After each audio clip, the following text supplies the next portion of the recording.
نبی پاک صلی اللہ علیہ وسلم کی حدیث ہے مسلم میں طبرانی میں، حضور نے فرمایا آؤ میں تمہیں پچھلے زمانے کے ایک ایماندار نوخیز ولی اللہ کی بات سناؤں۔ پچھلے زمانے حضور نے فرمایا پچھلے زمانے میں ایک بادشاہ جادو کے زور پہ حکومت کرتا تھا۔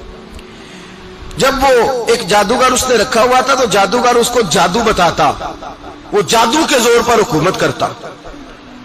جادوگر بوڑھا ہو گیا تو کہنے لگا بادشاہ کو نوجوان میرے پاس بھیج دے، اب میں بوڑھا ہو گیا ہوں، میرا پتہ کوئی نہیں کب مر جاؤں۔ ایک نوجوان کی ڈیوٹی لگائی، بڑا زیرک سمجھدار، اپنے رعایا میں سے چن کے جو ذہین فطرت مزاج بچہ تھا وہ اس نے لگایا۔ اللہ کے محبوب علیہ الصلوۃ والسلام فرماتے ہیں بچہ جادو سیکھنے لگا، وقت گزرنے لگا۔ بچہ جب جادو سیکھنے جاتا تو رستے میں ایک راہب بھی تھا جو انجیل جانتا تھا، وہ اللہ اللہ سکھاتا، لوگوں کو حضرت عیسیٰ علیہ السلام کی تعلیمات سے آگاہ کرتا۔ اس نے دیکھا کہ یہاں بھی لوگ اکٹھے ہیں تو وہ بچہ اس راہب کے پاس بھی اٹھنے بیٹھنے لگا۔ اب جب اس کے ساتھ اس کی گفتگو بڑھنے لگی تو اس کو باتوں میں لذت آنے لگی۔ اس نے راہب نے پوچھا کہ تو کون ہے اور کس طرح سے آیا ہے، کیا تیرا معاملہ ہے؟ اس نے کہا جی میں جادو سیکھنے جاتا ہوں، آپ کی باتیں مجھے بڑی اچھی لگتی ہیں۔ اس نے کہا دین سیکھ، جادو سیکھنے والے کافر ہو جاتے ہیں، قرآن و حدیث سیکھنے والوں کو اللہ کامل ایمان عطا فرماتا ہے۔ فرمایا یہ سیکھ۔ بچہ بیٹھنے لگا، اس کے پاس آنے لگا، باتیں دل میں گھر کرنے لگی۔ ایک وقت آیا کہ مسلمان ہو گیا، اور مسلمان کیسے ہوا؟ بچہ کہتا ہے میں تجربہ کر کے ہوا۔ اب میں تھوڑا سا وقت جادوگر کے پاس بھی جاتا اور باقی سارا وقت وہاں بیٹھتا۔ میں ایک دن جا رہا تھا تو رستے میں اژدہا تھا، بہت بڑا سانپ تھا، رستہ روک کے کھڑا تھا۔ یہ حضور نے بیان کی حدیث۔ نبی پاک صلی اللہ علیہ وسلم فرماتے ہیں بچہ کہتا ہے کہ رستے کے اندر سانپ ہے، رستے بند ہے، لوگ چھتوں درختوں پہ چڑھے ہیں، راش ہے۔ کہتے چھوٹا سا روڑا میں نے اٹھایا تو میں نے کہا اللہ اگر جادوگر سچا ہے تو اسے مار دے۔ چھوٹا سا روڑا میں نے پھینکا، اژدہا کوئی نہ مرا۔ پھر چھوٹا روڑا اٹھایا، میں نے کہا اللہ اگر وہ عالم سچا ہے تو اسے مار دے۔ اب جب میں نے روڑا مارا تو اژدہا مر گیا۔ میرے اندر سے گواہی آئی نہیں دین کی باتیں سچی ہیں، نہیں قرآن کی باتیں اسلام سمجھانے کے لیے عرض کر رہا ہوں، اگرچہ اس دور میں انجیل تھی، اللہ رسول کی باتیں اچھی ہیں۔ کہتے میں مسلمان ہو گیا، اب میں نے راہب کے پاس ہی رہنا شروع کر دیا، جادوگر کے پاس چھوڑ دیا اس بچے نے آنا۔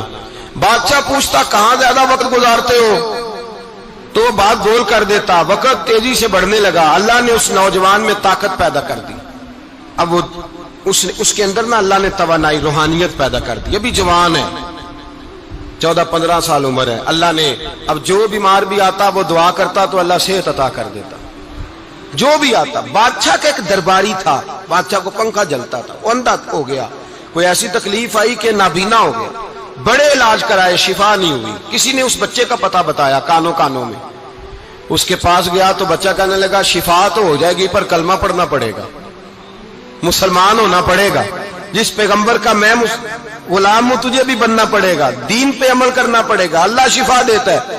اس نے کہا تو مجھے کلمہ پڑھا، مجھے شفا دے، میں تیار ہوں۔ اس نے کہا شفا تو اللہ دیتا ہے۔ اس نے اللہ تبارک و تعالیٰ کا ذکر کر کے دعا مانگی، یہ مسلم شریف میں حدیث ہے، طبرانی میں موجود ہے۔ اللہ نے اسے شفا دی، اس نے کلمہ پڑھنا شروع کر دیا۔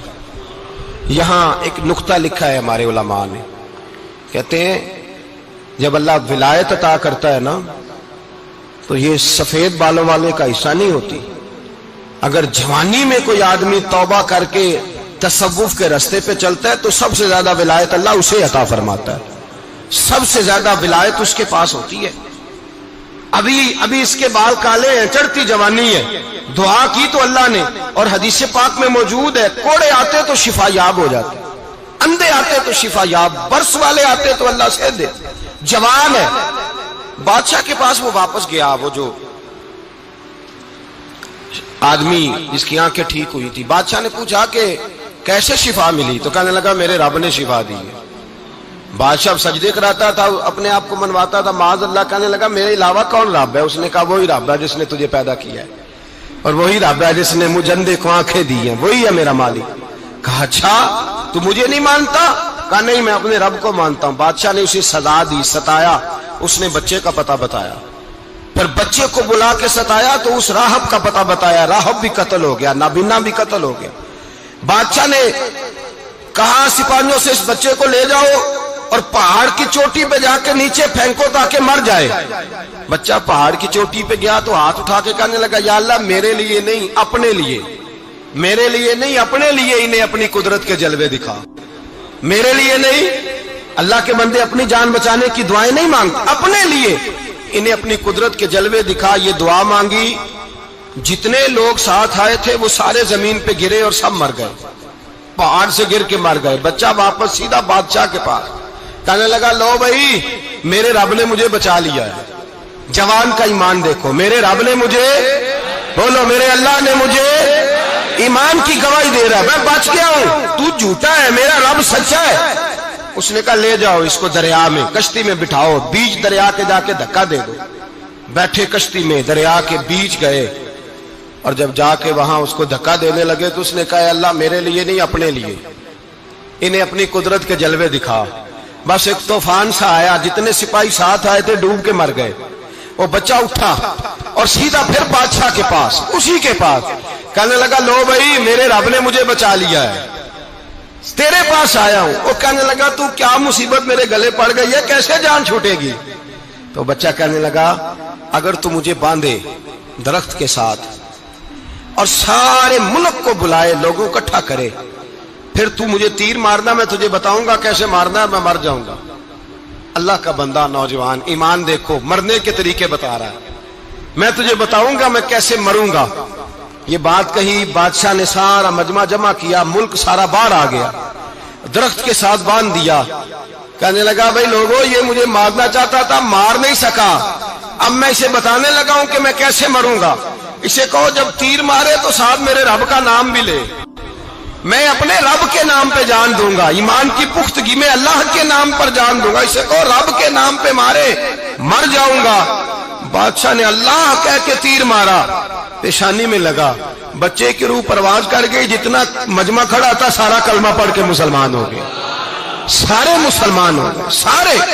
میرے رسول پاک سید عالم صلی اللہ علیہ وسلم نے نوجوانوں کو بتایا جب تمہارے اندر ایمان کی قوت آئے گی تو اللہ تمہاری مدد کرے. فرمایا وہ نوخیز ولی تھا، ابھی جوان رانا تھا، ابھی اس کی پیشانی پر جوانی کے آثار تھے، لیکن اس نے اللہ کو راضی کیا، رب کریم کو راضی. ولایت کا مطلب بڑھاپا نہیں، ولایت کا مطلب وہ نہیں کہ جب بڑا لمبا وقت گزر جائے تو پھر آدمی آئے کہ نہیں اب کیا کرنا ہے، اب مسجد ہی ہے، اب تو اس کے علاوہ گزارا ہی کوئی نہیں.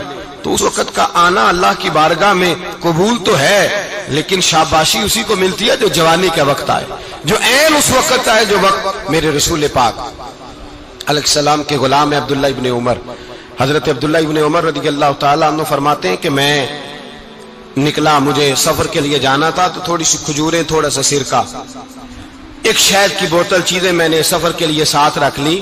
میں جب مدینے سے باہر صحرا میں نکلا نا تو رمضان نہیں تھا، غیر رمضان تھا.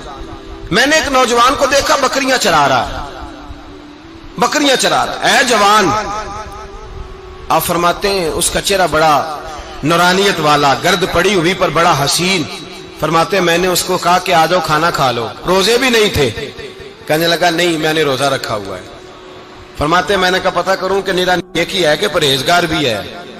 نیک وہ ہوتا ہے جو نماز پڑھے روزہ رکھے، پرہیزگار وہ ہوتا ہے جو گناہ سے بچے، وہ پرہیزگار ہوتا ہے. کہا پتہ کروں پرہیزگار بھی ہے کہ نہیں. کہتے میں قریب گیا تو میں نے جا کے اس کو کہا بھائی تیری بکریاں بڑی پیاری ہیں، میرا دل کرتا ہے کہ بکری مجھے دے دو.